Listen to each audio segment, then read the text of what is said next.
السلام عليكم ورحمة الله وبركاته. ازيكم يا حبايب قلبي؟ عاملين ايه؟ وحشتوني كتير قوي. النهاردة بقى الوصفة بتاعتنا خفيفة كده وسهلة وسريعة، وهنعملها في ثواني حرفيا. هنعمل بقى النهاردة شوربة لسان عصفور بالتركات بتاعتي، وهنعملها سريعة وسهلة وحلوة قوي قوي. تابعوا معايا لاخر الفيديو، هتستفادوا جدا جدا من الوصفة بتاعتنا. وكمان هنعمل ملوخية وبتنجان مخلل. طبعا انتوا حفظتوا ان انا بحب البتنجان المخلل قوي، وبحبه جنب الاكل جدا، حرفيا بيودي طعم الاكل في حتة تانية خالص خالص. اول حاجة هنشوح بقى لسان العصفور كده لحد ما ياخد لون ذهبي معانا، وهنفضل كده نقلب ونشوح فيه لحد ما زي ما قلت لكم ياخد لون ذهبي كده.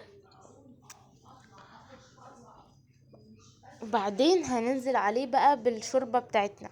انا حطيت عليه شوربة فراخ،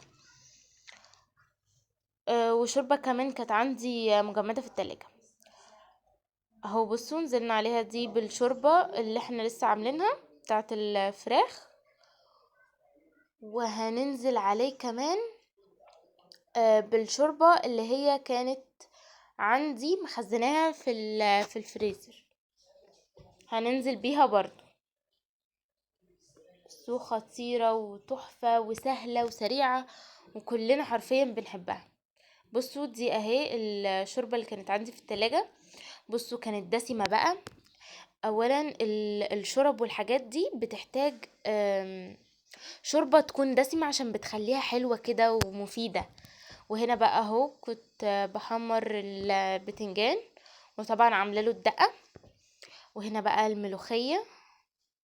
بصوا التقلية عاملة ازاي، بجد الصورة ظلماها، هي في الحقيقة خضرة وجميلة. طبعا يا جماعة استمتعوا دلوقتي بالملوخية الخضرة وهي في الموسم بتاعها كده، لانها شوية ومش بتبقى موجودة خالص، بتبقى موجودة بقى الناشفة او المجمدة.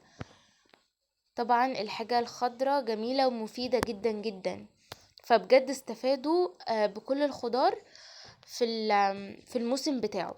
وهنا بقى اهو طلعت البتنجان وحطيت عليه الدقة. بصوا الدقة خطيرة ازاي، بالخل بقى والليمون والثوم والفلفل الحامي، مشطشط كده وجميل وتحفة جدا. هستناكم تجربوا الوصفة وتكتبولي في الكومنتس، هستنى رأيكم يهمني جدا. ما تنسوش تشتركوا في القناة وتفعلوا الجرس عشان يوصلكوا كل جديد. والسلام عليكم ورحمة الله وبركاته.